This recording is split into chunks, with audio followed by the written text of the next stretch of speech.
ஹலோங்க எல்லாருக்குமே வணக்கம்.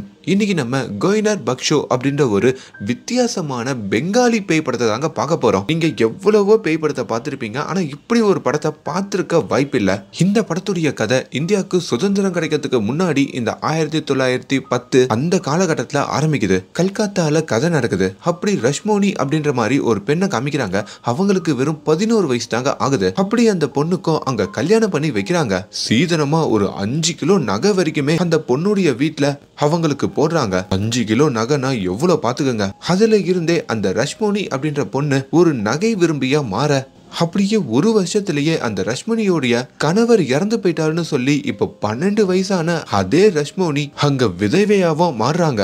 அப்படி மங்களகரமா இருந்த அவங்க பொட்டு எல்லாத்தையும் அழிச்சிட்டு வெள்ளை புடவை கட்டிக்கிட்டு அவங்க போட்டிருந்த நகையெல்லாம் எடுத்து ஒரு பெட்டியில வச்சு ஒரு பரிதாப நிலைமைக்கும் போறாங்க. இதுல கொடுமை என்னன்னா, நம்ம ரஷ்மோனிக்கு 12 வயசு தாங்க ஆகுது. இன்னும் அவங்க வயசுக்கு வந்தாங்களா இல்லையான்னு கூட தெரியாது. அந்த வயசுலயே கல்யாணம் பண்ணி வச்சு ஒரு வருஷத்துல கணவர் போயிட்டாருன்னு சொல்லி விதவை ஆயிட்டாங்க. இப்ப காலங்கள் ஓடுதுங்க. நம்ம ரஷ்மணி ஒரு 25 வயசு பொண்ணா மாறுறாங்க. ஆனாலும் விதவையா இருக்கிறதுனால அவங்க மொட்டை மாடியில அதே ரூம்ல தான் இருக்காங்க. இருந்தும் அவங்களுக்குன்னு சொந்தம்னு சொல்லிக்கிறது எல்லாமே அவங்களோட நகைகள் தான். அதை பத்திரமா பார்த்துக்கிட்டோம், அப்பப்போ எடுத்து போட்டுக்கிட்டோம், அந்த நகையெல்லாம் கரெக்டா இருக்கான்னு கவுண்ட் பண்ணிக்கிட்டே இருப்பாங்க. இப்போ காலங்கள் பயங்கரமா ஓடுது. அந்த ரஷ்மணி இப்போ வயசான பாட்டியாவும் மாறுறாங்க. இன்னமும் அவங்க நகைகளை அவங்க ரொம்ப பத்திரமா பார்த்துக்கிட்டு இருக்காங்க. இப்போ கதை 1949 காமிக்கிறாங்க.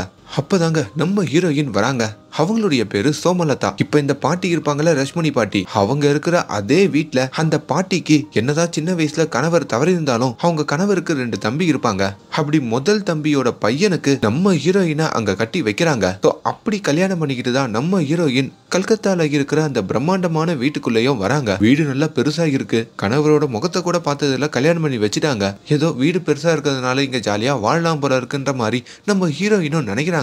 கல்யாணம் ஆகி வந்ததும் குடும்பத்துல இருக்க எல்லாருமே அதே வீட்டுல மேல இருக்கிற நம்ம பாட்டியம்மா இருக்காங்கல்ல, அவங்க கிட்ட நம்ம ஹீரோயினை கூட்டிட்டு வந்தோம். அப்படி அந்த முதல் தம்பி இருப்பார்ல, அதான் அந்த பாட்டியம்மா கணவருடைய முதல் தம்பிங்க. அவரு தன்னோட பையனையும் மருமகளையும் காலில் விழுந்து அந்த பாட்டி கிட்ட ஆசீர்வாதமும் வாங்க சொல்றாங்க.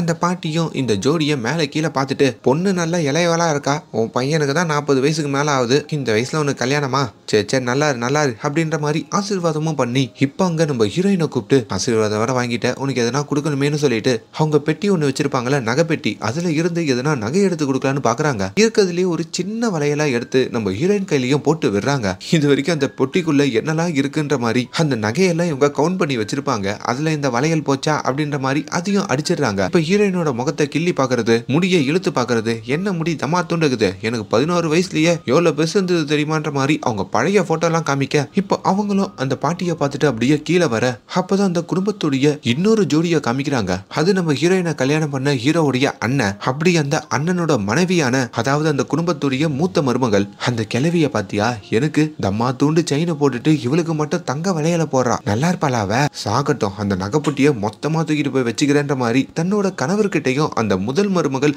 புலம்பிக்கிட்டு போறாங்க. இப்போ ஹீரோயின் அந்த வீட்டுக்கு வந்ததுமே அடுத்த நாள் காலையிலேயே ஒரு சம்பவத்தை பாக்குறாங்க. அந்த வீட்டுக்குள்ள இருந்து ஒரு கட்டிலையும் வெளியே தூக்கிட்டு போக என்ன ஏதுன்னு விசாரிக்கும் போதோ இந்த வீட்டுல நிறைய கடன் வாங்கி வச்சிருக்காங்க. அந்த கடனை திருப்பி அடைக்க முடியாதனால தான் வீட்டுல இருக்க பொருட்கள் கொஞ்சம் கொஞ்சமா இது மாதிரி தூக்கிட்டு போறாங்கன்ற மாதிரிலாம் நம்ம ஹீரோயின் கிட்ட அவங்க மாமியாரும் சொல்லிக்கிட்டு இருக்காங்க. இப்ப நம்ம ஹீரோயின் அவங்க கணவருக்கு அன்பா காஃபி போட்டு அப்படி அவங்க கணவர்கிட்டயும் எடுத்துட்டு போக, ஆனா கையெல்லாம் நடுங்குதுங்க. இப்ப ஹீரோயினும் அந்த வீட்டுல ஒரு மாதிரி அடைஞ்சு போன மாதிரி இருக்கிறதுனால அப்படியே மொட்டை மாடிக்கு போறாங்க. அந்த காலத்துல பெண்கள் எல்லாம் வீட்டுல இருந்து காரணம் இல்லாம வெளியே போக கூடாதுங்க. அப்படி மொட்டை மாடிக்கு போனா அங்க பல பேரோட மனைவிகள் எல்லாருமே கூடுற இடமே அந்த மொட்டை மாடி தான் போல இருக்கு. அப்படி நம்ம ஹீரோயின் கூடயும் சொந்தக்கார பொண்ணும் அந்த புகுந்த வீட்டோட வரலாற சொல்றாங்க. உன்னோட மாமனார் இருக்காருல, அவருக்கு ஒரு தம்பி இருக்காரு, அது அவருதான் ஒரு தம்பி, பக்கத்து வீட்டுல தான் இருப்பாரு, 2 பேரும் நல்லா பேசிப்பாங்க. ஆனா இப்ப எங்க தெரியுமா போயிட்டு வராங்க, கல்கத்தா கோர்ட்டுக்கு. ஈஸ்ட் பாகிஸ்தான்ல அவங்களுக்கு ஒரு நிலம் இருக்கு, அது யாருக்கு சொந்தம்னு சொல்லிதான் கோர்ட்ல சண்டை போட்டுப்பாங்க. ஆனா வெளியே வந்தா குடிப்பாங்க. அதுக்கப்புறம் இதே மொட்டை மாடியில ஒரு ரூம் இருக்கு,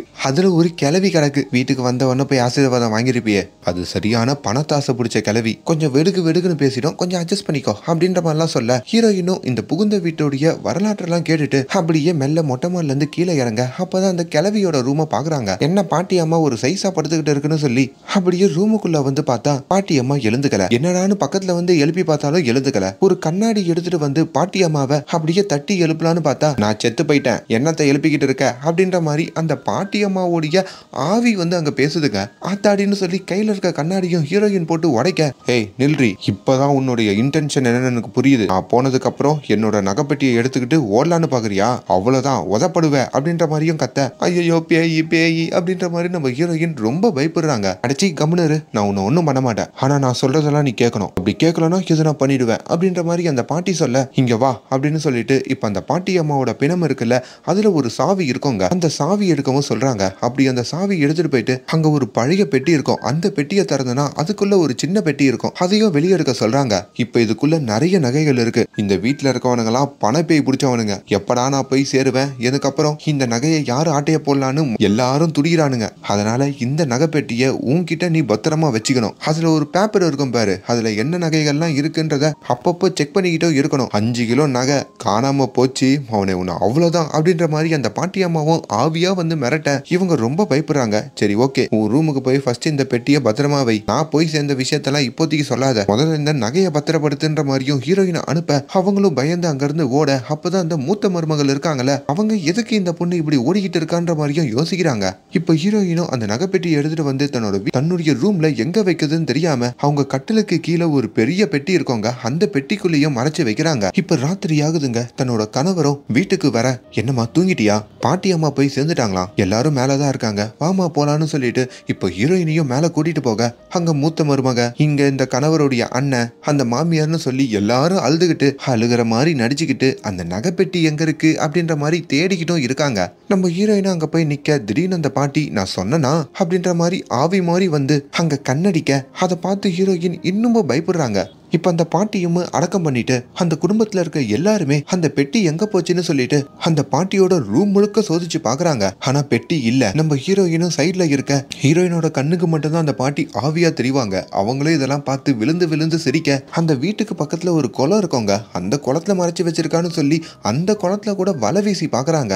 அப்பயும் அந்த பெட்டி கிடைச்சபாடு இல்லைங்க. எல்லா ரூமையும் செக் பண்ணியாச்சு, ஹீரோயினோட ரூமை தான் செக் பண்ணலன்னு சொல்லிட்டு ஹீரோயினோட ரூமையும் முழுக்க செக் பண்றாங்க. அப்பதான் அந்த வீட்டோட மூத்த மருமகள், அது என்ன பெட்டுக்கு கீழே ஒரு பெரிய பெட்டி இருக்கு அப்படின்ற மாதிரி கேட்க, அதுக்குள்ளதான ஹீரோயின் அந்த நகையை மறைச்சு வச்சாங்க. ஐயோ என்னடா பண்றதுன்ற மாதிரி ஹீரோயினும் குழம்பி போக, அப்ப அந்த இடத்துக்கு அந்த பாட்டி வராங்க. அந்த பெட்டியை திறக்கும் போதே அந்த பெட்டியை மூடி விடுறாங்க. அப்படி மூத்த மருமகளோட கையிலேயே அந்த பெட்டி விழுந்து அவங்க அந்த பெட்டியை திறக்க விடாத அளவுக்கு பண்ணுது. அந்த பெரிய பெட்டியை தாங்க சொல்றேன். அந்த பெரிய பெட்டி அடியில தான் அந்த சின்ன பெட்டி, அதாவது அந்த நகை பெட்டி இருக்கும். மேல துணியை வச்சு மறைச்சிருப்பாங்க. என்னடா இது ஆட்டோமேட்டிக்கா க்ளோஸ் ஆகிட்டே இருக்கு, இது ஏதோ சாத்தானோட பெட்டின்னு நினைக்கிறேன், இதுக்குள்ளலாம் அந்த நகை பெட்டி இருக்கிறதுக்கு வாய்ப்பு இல்லை, இந்த பெட்டியை இப்படியே விட்டு போயிடுவோன்னு சொல்லிட்டு அந்த குடும்பத்துல இருக்கவங்களும் அந்த பெட்டியை அப்படியே விட்டுறாங்க. இப்ப வீட்டுல வேலை செய்யறவங்க மேலதான் சந்தேகம் வருதுங்க. போலீஸை கூட்டிட்டு வந்து அவங்க கிட்ட எல்லாம் விசாரணை நடத்தவும் வீட்டுல இருக்கவங்க எல்லாம் சொல்றாங்க. ஒரு கட்டத்துல நம்ம ஹீரோயின் கிட்ட அந்த மூத்த மருமகளும் வந்து, அந்த பெட்டி உன்கிட்ட தான் இருக்குன்னு எனக்கு நல்லா தெரியும், அன்னைக்கு அந்த கிழவியோட ரூம்ல தானே குடுகுடுன்னு ஓடி வந்த, எல்லாம் நான் பார்த்துட்டேன், இப்பயே போய் என் புருஷன் கிட்ட சொல்றேன், மறைச்சு வச்சுட்டு நாடகம் ஆடுற அப்படின்ற மாதிரி வெறுப்பா பேச, இதை எல்லாமே நம்ம ஹீரோயினும் பார்த்து கொஞ்சம் பயப்பட, அப்ப பின்னாடி அந்த பாட்டி ஆவியா வராங்க. இந்த வாயால தானே அந்த மூத்த மருமக உண்மையை வெளியே சொல்ல போறா, அதை சொல்ல விடாம பண்ணிடுறேன்னு சொல்லிட்டு இப்ப அந்த மூத்த மருமகளை அந்த பாட்டி ஏதோ பண்ணி பேச விடாம பண்ணிடுறாங்க.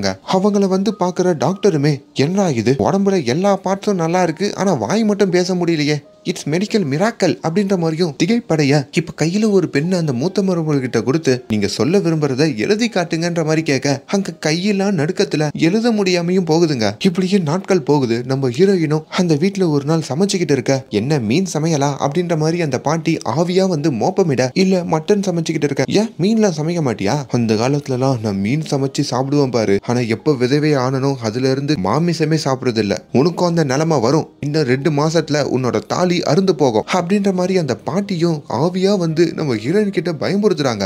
என்னடா இவங்க இப்படி வேற சொல்றாங்கன்னு சொல்லி நைட்டு நம்ம ஹீரோவான அவங்க கணவர்கிட்டையும், எங்க ஒரு 2 மாசத்துக்கு எங்க போனாலும் ஜாக்கிரதையா போங்க, உங்களுக்கு எதுனா ஆயிடுமோன்னு பயமா இருக்குன்ற மாதிரி அவங்க கணவர்கிட்டயும் நம்ம ஹீரோயின் சொல்லிக்கிட்டு இருக்காங்க. இப்ப நாட்கள் போகுதுங்க. அந்த வீட்டுல கஷ்டம் மேல கஷ்டம் வந்துகிட்டே இருக்கு. கடன் சுமை அதிகரிச்சுக்கிட்டே இருக்கிறதுனால வீட்டுல இருக்கிற ஒவ்வொரு பொருட்களையும் எடுத்து வித்துக்கிட்டே இருக்காங்க. இதையெல்லாம் அந்த பாட்டியும் பாக்குறாங்க.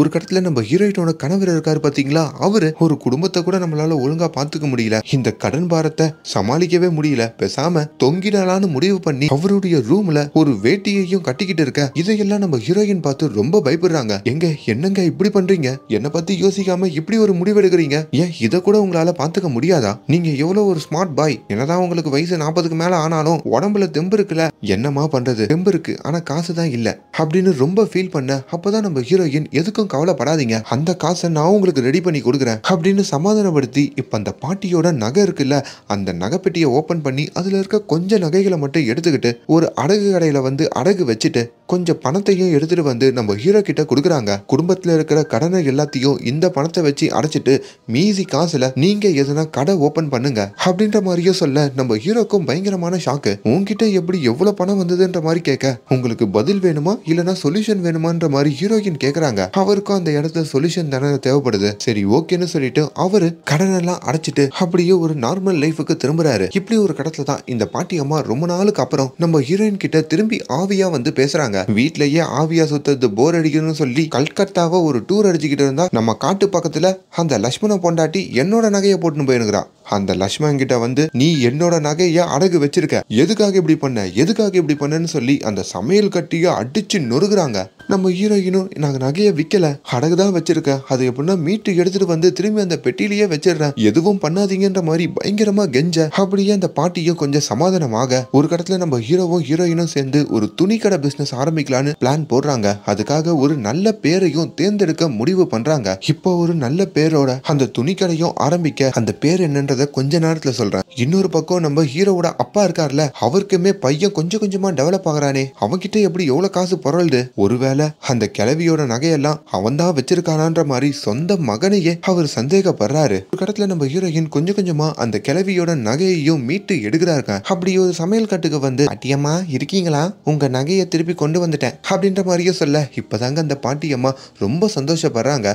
ஏதோ புடவை கடை ஓபன் பண்ணிருக்கீங்களாமே, என்ன பேர் வச்சிருக்கீங்கன்ற மாதிரி கேட்க, உங்க பேர் தான் வச்சிருக்கோன்ற மாதிரி சொல்ல, அதை கேட்டதும் ஆவியா இருந்தாலும் அந்த பாட்டி அம்மா கண்கலங்க ஆரம்பிக்கிறாங்க. நான் இருக்கும் போதே இந்த வீட்டுல என்னை யாருமே மதிச்சது இல்ல, ஆனா நான் போனதுக்கு அப்புறம் என்ன ஞாபகம் வச்சு என்னோட பேர் அந்த புடவை கடைக்கு வச்சிருக்கீங்கல்ல, ரொம்ப சந்தோஷமா இருக்குமான்னு சொல்லிட்டு அந்த இடத்துல இருந்து அந்த ஆவி பாட்டி அம்மாவும் நம்ம ஹீரோயினும் ஒரு ஃப்ரெண்டா மாறுறாங்க. இப்ப அந்த புடவை கடையை ஹீரோ தாங்க பாத்துக்கிறாரு. ஆனா அவரும் அங்க சுந்தரின்னு ஒரு பொண்ணு வராங்களா, பாக்கிறதுக்கு அழகா இருப்பாங்க. அந்த பொண்ணு கிட்ட மனசை பறி கொடுத்து அவங்களுக்கு நிறைய புடவைகளை தானமா கொடுத்துக்கிட்டு இருக்காரு. இதனாலேயே அந்த புடவை கடை கொஞ்சம் கொஞ்சமா படுக்கவும் ஆரம்பிக்குதுங்க. ஒரு கடத்துல இந்த பாட்டி அம்மாவும் நம்ம ஹீரோயின் கிட்ட வந்து, பிசினஸ்லாம் இப்ப எப்படி போயிட்டு இருக்குன்ற மாதிரி ஆவியா வந்து கேட்க, எங்க நல்லா போகுது, நாங்களே அந்த புடவை கடையை மூடலாமான்னு யோசிக்கிறோன்ற மாதிரி ஹீரோயினும் சொல்ல, எப்படி போவோம், உன் புருஷன் தான் பொண்ணுங்களை பார்த்தா சாரிய தானமா கொடுக்குறானே, சுந்தரின்னு ஒரு பொண்ணு அவளுக்கு நிறைய சாரிய கொடுக்குறான், இது இந்த குடும்பத்துக்கே வாச்ச ஒரு விஷயம் தான். இந்த குடும்பத்துல இருக்கிற உன்னோட மாமனார் இருக்கா பாத்தீங்களா, அவன் சாம்லின்னு ஒரு பொண்ணை வச்சிருக்கான். அதுக்கப்புறம் அவரோட முதல் பையன் இருக்கான்ல, அதான் உன் புருஷனோட அண்ணன், அவன் சூதாடியே நிறைய காசை இழந்துட்டான். இப்படிப்பட்டவங்க நடுவுல தான் வந்து நம்ம வாச்சிருக்கோம் அப்படின்ற மாதிரி அவங்க சொல்லிக்கிட்டு இருக்காங்க. அப்பதான் அந்த பாட்டி இன்னொரு விஷயத்தையும் சொல்றாங்க. ஒரு பொண்ணா இருந்து நீ எப்பவுமே ஒரு ஆம்பளைய நம்பி எதையுமே ஒப்படைக்க கூடாது. அந்த சாரி கடையை நீ டேக் ஓவர் பண்ணு. நான் இந்த வீட்டுல ஒரு பொண்ணா இருந்து இந்த ஆண்களுக்கு கட்டுப்பட்டு எவ்வளவு கஷ்டப்பட்டேன் தெரியுமா, 12 வயசுலயே நான் விதவை ஆயிட்டேன். அதுக்கப்புறம் எனக்கும் பல உணர்ச்சிகள் என்னுடைய 20 வயசுல வர ஆரம்பிச்சது. அப்ப எங்க வீட்டுல வேலை பார்க்குற ஒரு பையன் மேல எனக்கு ஆசை வந்தது. ஒரு நாள் அவன் வேலை பார்த்துட்டு இருக்கும் போதோ அவன்கிட்டயே வந்து பேசினேன். அவன் என் பக்கத்துல நெருங்குவானா, நாங்க 2 பேரும் ஒன்னா இருக்க மாட்டோமா அப்படின்ற மாதிரிலாம் தோணுச்சு. ஆனா விதவைகள் தனியா தான் இருக்கணும், மொட்டை மாடல தான் இருக்கணும், நிறைய ரூல்ஸ் இருக்குல்ல. பட் இருந்தும் அந்த ரூல்ஸ் எல்லாம் மீறி அந்த பையனை ராத்திரி சமயத்துல என்னுடைய ரூமுக்கு வர சொன்னேன். அப்படி அந்த வேலைக்கார பையனும் ராத்திரி சமயத்துல என்னோட ரூமுக்கு வந்தான். ஆனா பக்கத்துல இருக்க பாத்திரம் தடுக்கி கீழே விழுந்துட்டான். அதுல அங்க தொக்கா மாட்டிக்கிட்டான். இப்படி கல்யாணமாகி விதவையாகி கடைசி வரைக்கும் இப்பவும் ஒரு கன்னியா தான் நான் இருக்கேன்ற மாதிரி அந்த பாட்டி ஒரு மாதிரி ஃபீல் பண்றாங்க. ஹீரோயினும் தன்னோட வாழ்க்கையை நினைச்சு பார்த்துக்கிட்டு, நம்ம கணவர் நம்மளுக்கு துரோகம் பண்ணிட்டா என்ன ஆகுதுன்னு சொல்லிட்டு ராத்திரி அவங்க கணவர்கிட்டயே மனசு விட்டு பேசுறாங்க. அப்படி அந்த சுந்தரி உங்களுக்கு என்னங்க கொடுத்துட்டா, நம்ம எவ்வளவு கஷ்டப்பட்டு இந்த கடனை அடைச்சு இந்த பிசினஸ் ஆரம்பிச்சோம் ஞாபகம் இருக்குல்ல, நான் வேணா அந்த பொண்ணு மாதிரி சாரி கட்டிக்கிட்டு உங்களுக்கு பிடிச்ச மாதிரி நடந்துக்கிறேங்க, ஆனா எனக்கு மட்டும் துரோகம் பண்ணாதீங்கன்ற மாதிரி கதறி அழுக அவங்க புருஷனும் அந்த இடத்துல கொஞ்சம் கண்கலங்கி போறாருங்க. இப்ப இந்த சம்பவம் நடந்ததுல இருந்து நம்ம ஹீரோயின் நம்ம ஹீரோ கூடயே சேர்ந்து அந்த கடையை அவங்களும் பார்த்துக்க ஆரம்பிக்கிறாங்க. அப்படி ஹீரோயின் அந்த கடையில இருந்து உட்கார்ந்ததுக்கு அப்புறம் கொஞ்சம் கொஞ்சமா நிறைய கஸ்டமர்ஸ் வந்து சேர்றாங்க. ஆனாலும் இவங்க பிசினஸ் இன்னமும் பிக்கப் ஆகாம இருக்குங்க. வர கஸ்டமர்ஸ் எல்லாம் காஞ்சிபுரம் புடவை இருக்கா, பாம்பே சில்க் இருக்கான்ற மாதிரி மத்த ஊர்களுடைய புடவையை தான் கேக்குறாங்க. ஆனா இவங்க கிட்ட கல்கத்தா புடவை தாங்க இருக்கு. 1950கள்ல மத்த ஊர்களுக்கு எல்லாம் போறது சாதாரண விஷயம் இல்ல. ஆனாலும் அந்த பாட்டி அம்மா நம்ம ஹீரோயின் கிட்ட வந்து, நீங்க வளரணும்னா லைஃப்ல எதுனா ரிஸ்க் எடுத்து தான் ஆகணும். அப்படி உன்னோட புருஷனை கொஞ்சம் நகை எடுத்து அதை விட்டு செலவு பண்ணி மெட்ராஸுக்கும் பாம்பேக்கும் போயிட்டு நல்ல நல்ல புடவைகள்லாம் வாங்கிட்டு வந்து உங்க கடையில போட சொல்லுன்ற மாதிரியும் நம்ம ஹீரோயின் கிட்ட சொல்றாங்க. இப்ப இவர் போறதுக்கான முதலீட்டா இவங்களோட நகைகள்ல இருக்கிற கொஞ்சம் கொஞ்சம் நகைகளையும் எடுத்துட்டு போறதுக்கும் அனுமதிக்கிறாங்க. இப்போ ஹீரோயினோட கணவரும் ஜம்முன்னு பாம்பேக்கு கிளம்புறாருங்க. இப்போ ஹீரோயின் மட்டும் தான் அந்த புடவை கடையை பாத்துக்கிறாங்க. இருந்தும் சில நேரங்கள்ல நம்ம ஹீரோயினுடைய அண்ணன் இருக்காரு பாத்தீங்களா, அவர் அந்த கடையில வந்து உக்காந்துக்கிட்டு அங்க வர கஸ்டமருக்கு ஒரு 100 ரூபாய் 45 ரூபாய் மதிப்புள்ள சாரிய பாருங்க, அந்த காலத்துல பட்டு புடவைய 45 ரூபாய் 145 ரூபாய்க்கு வித்துக்கிட்டு இருக்காரு. ஆனா அந்த மோசடி எல்லாம் ஒரு கட்டத்துல அங்க வர கஸ்டமரும் கண்டுபிடிச்சு அவர்கிட்ட வந்து பயங்கரமா சண்டை போட, அதுக்கப்புறம் நம்ம ஹீரோயினே அந்த கடைக்கு வந்து நடந்த சம்பவத்துக்கெல்லாம் சாரி கேட்டு, என்னோட கொழுந்தனாரு கொஞ்சம் மனநல பாதிக்கப்பட்டிருக்காரு, உங்க வைஃபால வேற பேச முடியலையா, அந்த கஷ்டத்துல இது மாதிரி மாத்தி கொடுத்துருப்பாரு, நீங்க வாங்க இந்த புடவைய ஃப்ரீயா கூட எடுத்துக்கங்க, உங்க பொண்ணோட கல்யாணத்துக்கு கண்டிப்பா இங்க தான் வந்து புடவைய எடுக்கணும்ன்ற மாதிரிலாம் சொல்ல, சோ இப்படி கஷ்டப்பட்டு நம்ம ஹீரோயின் அவங்க கணவர் இல்லாத சமயத்திலையும் அவங்க அந்த புடவை கடையை தனியா பாத்துப்பாங்க. ஹீரோயின் எப்போ வீட்டுக்கு வந்தாலும் கடையெல்லாம் மூடிட்டு வரதுக்கு ராத்திரி ஆயிடுங்க. அப்போ ஹீரோயினை தாடி வச்சுக்கிட்டு ஒருத்தர் விளக்கு எடுத்துக்கிட்டு டெய்லி ஃபாலோ பண்ணிக்கிட்டு ஹீரோயினோட வீடு வரைக்கும் வருவாரு. இதையெல்லாமே ஆவியா வந்து இந்த பாட்டி அம்மாவும் கவனிச்சுட்டு ஹீரோயின் கிட்ட வந்து, உன் பின்னாடியே ஒருத்தர் ஃபாலோ பண்ணிட்டு வரானே அவன் யாருன்ற மாதிரி கேட்க, ஹீரோயினுக்கும் அவர் யாருன்னு பாக்கலையே, ஏன் என்னாச்சுன்ற மாதிரி கேட்க, அவன் பார்க்கறதுக்கு ரொம்ப அழகா இருக்கான், அதான் நீ தான் அவனை மயக்கி கூட்டு வரையோ நினைச்சேன், பார்க்கலன்னா நாளைக்கு பாரு, முடிஞ்சா பேசுன்ற மாதிரி கொஞ்சம் கொஞ்சமா ஹீரோயினுக்கு ஆசை வார்த்தைகள் கூறி கொஞ்சம் கொஞ்சம் ஆசையையும் தூண்டுறாங்க. ஒரு கடத்துல பாம்பேக்கு போன நம்ம ஹீரோவும் வீட்டுல எல்லாரையும் விசாரிச்சு லெட்டர் போட்டிருக்க, ஆனா அவர் தன்னோட மனைவிய ஒரு வார்த்தை கூட கேட்கலைங்க. அதை நம்ம ஹீரோயினும் கவனிக்கிறாங்க. காசு வேணும்னா பொண்டாட்டி வேணும், வீட்டுல சமையல் பண்ணணும்னா பொண்டாட்டி வேணும், ஆனா அந்த பொண்டாட்டி எப்படி இருக்கான்னு ஒரு வார்த்தை கூட கேட்க மாட்டாங்க அப்படின்னு அவங்களே யூஸ்லெஸ்ஸா ஃபீல் பண்றாங்க. அந்த இடத்துல இருந்துதாங்க நம்ம ஹீரோயினோட மனசும் கொஞ்சம் மாறுது. அவங்க அப்படி அடுத்த நாள் காலையில வேலைக்கு போயிட்டு ராத்திரி புடவை கடையில இருந்து வீட்டுக்கு வரப்போ அவங்க பின்னாடி அந்த பாட்டி யாரோ ஃபாலோ பண்றாங்கன்னு சொன்னாங்கல்ல, அந்த நபரை திரும்பி பாக்குறாங்க. அந்த நபரும் கொஞ்சம் பார்க்கறதுக்கு ஸ்மார்ட்டா தாடி எல்லாம் வளர்த்துக்கிட்டு நம்ம ஹீரோயின் கிட்ட ஏதோ ஒரு விஷயத்த பேச வர, ஆனா அங்க ஒரு ரயில் கிராஸ் பண்ணுதுங்க. அதனால அவர் பேச வந்தது புரியல. அதனால நம்ம ஹீரோயினும் அதுல இருந்து கடந்து போறாங்க. இப்போ வீட்டுக்கு வந்ததும் நம்ம ஹீரோயின் கிட்டையும் அந்த பாட்டி, என்னடி நீ அவனை திரும்பி பார்த்துட்ட போல இருக்கு, என்ன மனசுக்குள்ள ஆசை வர்றதா, எதுக்கு பேசாம வந்துட்ட, பேச வேண்டியதானே, ஒரு வாட்டி தான் வாய்ப்பு கதவை தட்டும், அதை உடனே பயன்படுத்திக்கணும், எனக்கு தட்டுச்சு நான் பயன்படுத்தாம போயிட்டேன், அதனால என்னோட வாழ்க்கை முழுக்க நான் இப்படியா இருந்துட்டேன், இப்போ உன்னோட கணவரும் ஊருக்கு போறேன்னு போனவன் இந்த ஊருக்குள்ள இருக்கும் போதே சுந்தரின்னு ஒரு பொண்ணை சைட்ல வச்சிருந்தவன் இப்ப வெளியூர்ல எப்படி இருப்பானோ, உன்னை இப்ப கண்டுக்க கூட மாட்டான், ஏன் ஆம்பளைங்க மட்டும்தான் அவங்களோட ஆசைக்காக ஒரு பொண்ணை தேடி போகணுமா என்ன, நீயும் ஒரு பையனை தேடி போலாலன்ற மாதிரி நிறைய ஆசை வார்த்தைகளை அந்த பாட்டி சொல்ல சொல்ல நம்ம ஹீரோயினுக்கும் அந்த பையனை காதலிக்கலாமோ அப்படின்ற ஒரு எண்ணம் வருதுங்க.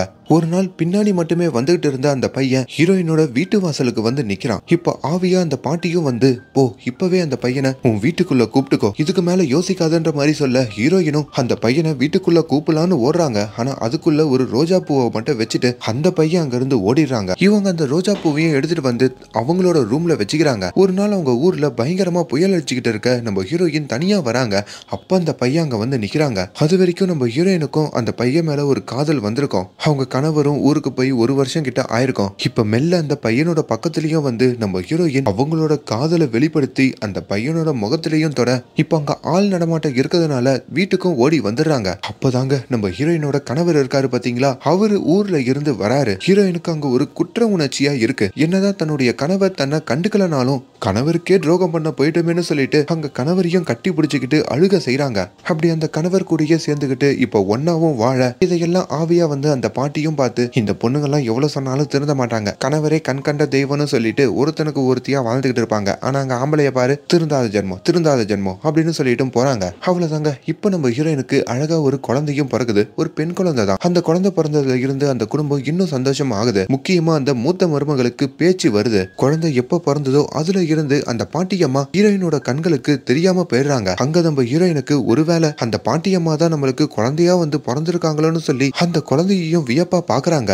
இப்போ வருஷங்கள் ஓடிக்கிட்டே இருக்க கல்கத்தாக்கு பக்கத்துல இப்ப பங்களாதேஷ் இருக்கும் பாத்தீங்களா, அது முதல்ல ஈஸ்ட் பாகிஸ்தானா இருக்கோங்க. அப்போ பங்களாதேஷ் தனி கண்ட்ரி ஆகணும்னு சொல்லிட்டு ஒரு போர் நடந்துகிட்டு இருக்கும். அதனால பங்களாதேஷ்ல இருக்கிற நிறைய மக்கள் கல்கத்தாக்கும் வர ஆரம்பிப்பாங்க. இங்க இன்னொரு பக்கம் நம்ம ஹீரோயினுக்கு பிறந்த பொண்ணும் நல்லா வளர்ந்து அவங்களுக்கு ஒரு 20 வயசாக ஹீரோயினுக்கும் வயசாயிடுது. அது வரைக்கும் நம்ம ஹீரோயின் அந்த நகைப்பேட்டியை பார்த்திருப்பாங்கல்ல, அப்படி அந்த 5 கிலோ நகைகளை எடுத்துட்டு வந்து அவங்க பொண்ணுகிட்டையும் கொடுத்து இதுக்கப்புறம் நீ தான் இந்த பெட்டியை பாத்துக்கணும்ன்ற மாதிரி சொல்ல, ஆனா அவங்களுக்கு இந்த நகைகள் மேலலாம் பெருசா இன்ட்ரெஸ்ட் இல்லைங்க. அங்கதான் இன்னொரு ட்விஸ்டையும் காமிக்கிறாங்க. என்னதான் பொண்ணு பிறந்ததுல இருந்து 20 வருஷமா நம்ம ஹீரோயினுக்கு அந்த பாட்டியம்மா கண்ணுக்கு தெரியலனாலும், ஒருவேளை பொண்ணு தான் பாட்டியம்மாவோ பிறந்திருக்கான்னு நினைச்சாலும், அங்க ஹீரோயின் எப்போ குழந்தை பெத்துக்கிட்டாங்களோ அதுல இருந்து அங்க குழந்தைக்கு, அதாவது இப்ப இந்த பொண்ணுங்க இவங்க கண்ணுக்கு அந்த பாட்டியம்மா தெரிய ஆரம்பிச்சிருப்பாங்க. அப்படி அந்த பாட்டியம்மா கூட தான் இவங்க சின்ன வயசுல இருந்து நிறைய பேசி வளர்ந்துருப்பாங்க. பாட்டியம்மாவும் இப்போ 70கள்ல இருக்காங்களா, அப்படி பைக்ல எல்லாம் போக ஆரம்பிக்க கடைசியா அந்த பாட்டியம்மாவோட நகைகள் எல்லாத்தையுமே கல்கத்தா பார்டர்ல போர் நடந்துகிட்டு இருக்கு. அந்த போர்ல போராடுற சோல்ஜர்ஸுக்கு எல்லாத்தையும் இந்த நகையை கொடுத்துருன்ற மாதிரி தன்னோட பேத்திக்கிட்டையும் சொல்றாங்க.